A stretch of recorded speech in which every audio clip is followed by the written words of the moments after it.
Some of you are wondering, how much does what I say in a text or a chat really matter?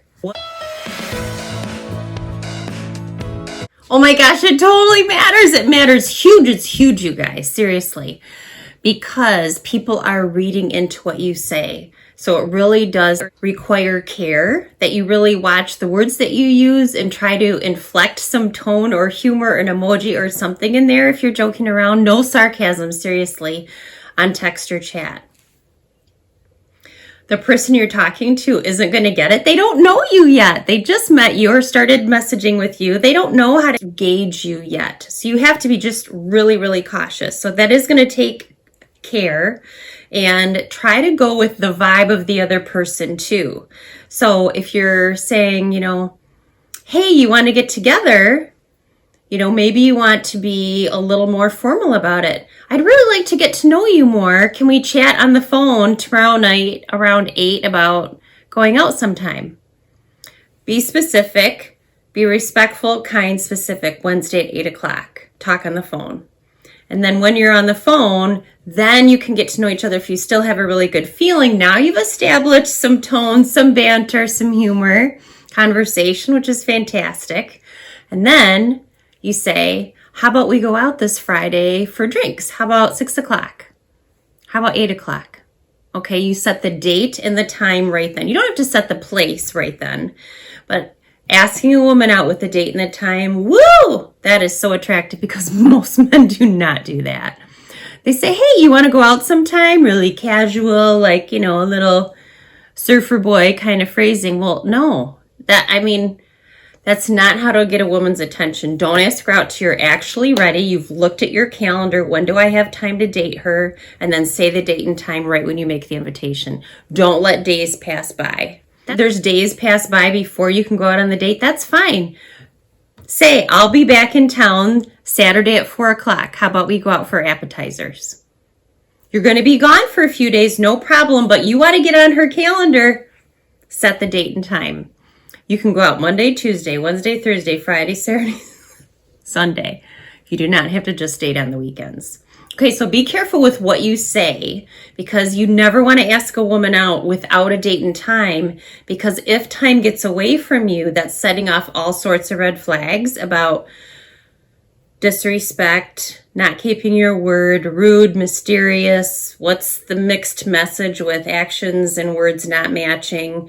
And on a primal level, that makes a woman feel unsafe and kind of insecure being around you, where she wants to feel safe and protected when she's with you. You're starting to set up red flags that might not even be there. And that's why I'm making this video. I want you to understand you could be imposing red flags on yourself, conveying mistrust when you really don't mean it. Okay, so be clear in your texts. When a woman starts talking about something, she's sharing with you. So talk about what she wants to talk about. If you say, how was your day? And she says, oh my gosh, I had, something happened with a coworker that was really confusing today. Then say, oh my gosh, you're kidding me. Tell me about it. And then she does. And then say, wow, that would be really confusing. I'm so sorry that happened to you. Empathy, validation, comment on it. She wants to know that it's safe to tell you things, that you hear her, and that you're going to comment back. Like there's actually going to be conversation and a flow there, right? There's nothing worse than telling it. The guy says, how was your day? You give the truthful answer, and then he just tells you about his day. No conversation, no validation, no sharing. Okay, guess what I learned? There's literally no value in telling you anything about my day. So next time you ask me about my day, I'm going to say, it was good. And I'm not saying people automatically give up that easily, but if you do that regularly, there's literally nothing in it for her to connect with you, which means you might be fun to go out with once or twice, but there's no relationship coming. She's going to end up walking away. You want to develop connection. That means conversation, active listening, replying, validation, and then say, when she asks about your day, then you share, and then she can do it back for you. Right? You never want to one-up each other. Oh, you could say, gosh, I'm so sorry that happened to me once too. I completely understand why you'd be so confused by that. And then to keep it on her, but you can show that empathy and connection, like, wow, yeah, that's a horrible experience. She shares something difficult's going on with her kids or apologizes that she can't get on the phone with you, something came up. Say, oh my gosh, I completely understand. How about we talk tomorrow after the kids go to bed about 9? Be specific, reschedule, make a plan, accept her apology, right? Because she actually did say, I'm so sorry, I can't make it. Here's what happened. She gave you the full explanation, which then warrants an honorable, respectful response.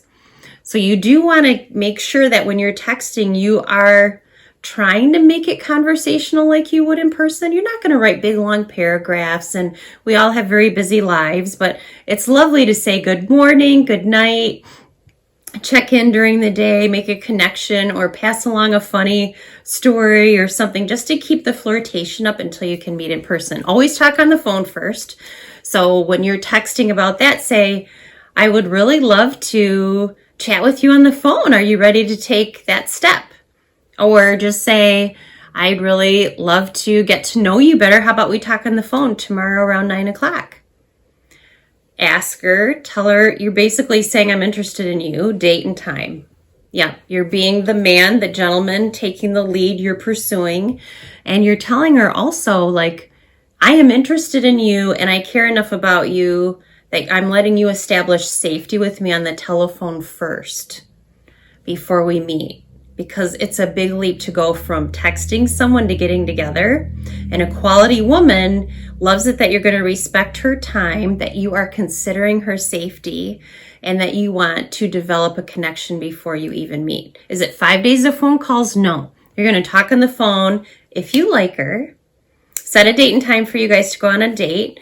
And then, a couple days later, choose a place, confirm the date, tell her how excited you are to meet her. And then the day of, say, 2 more hours, I'm really looking forward to seeing you, and take it from there. Okay, so make sure with your texting, not only are you honorable, respectful, you're having fun, lively, in-depth conversation as much as you can have, but also that you're moving ahead. You're moving from chat to text to phone to date, if you like her. So make sure you're just taking the steps, because it's really important that you move the process along. I mean, most women aren't going to give you more than 2 weeks. And that's still a long time if you're chatting a lot. But if you want to move on from a phone call after like 3 or 4 days of chatting, do it. If she says, I want to chat some more, okay. But you both have the opportunity at any time to cut it off and say, I'm really not on the app to chat or be someone's, chat pal. I really want to, meet someone and see if we really like each other, connect. And because the truth is, if you chat for a month and you learn on the phone call that you're not a good match, you've wasted a whole month. That's just too much time. Nobody's got time for that. Nobody's got time for that. So seriously, at our age, you've got bigger fish to fry. You want to meet someone. That's why you're doing this. That's why you're listening to this video. So just take the process ahead. If she's really cautious, after 2 weeks, she's not willing to do a phone call with you, just ask her why. Say, what's holding you back? I'd really like to chat on the phone to see if we have, a connection and maybe we decide to meet. See what's wrong. Because if she doesn't have a good explanation after that, or something seems fishy to you, something is probably fishy. She's married, she's exploring, she's a guy. There's really, she doesn't have any intention of meeting. It could be any number of reasons. So if you have a bad feeling about someone, reread their profile, relook at their pictures, look at what's in the background of their pictures, right? What are they saying? What are they not saying? See if you pick up any cues there, because you do have to respect your gut. With texting, you might notice a pattern. You might notice a pattern of not wanting to reveal anything about themselves, but asks a lot of questions. Kids around a lot, but doesn't want to talk about anything real. Uses a lot of sarcasm, but it's really hard for me to read because we're on text. When you start to notice a pattern, feel free to ask. You don't want to just, cut off with someone unless they're inappropriate, but just ask, this is really confusing for me. I don't get it. And some people like me talk text, so you might get some wacky texts that you can't follow the meaning because Siri auto-corrected you and they didn't catch it when they proofread it. So don't dump somebody for Siri either, because she does get a little carried away. I actually have to use English Siri on my phone because American Siri can't understand me. And I think I speak pretty clearly, but American Siri just does not agree with me. So it's funny. So just be careful. Reread your texts. See what you're putting your tone in there. If she responds to you strangely, say, I'm sorry, did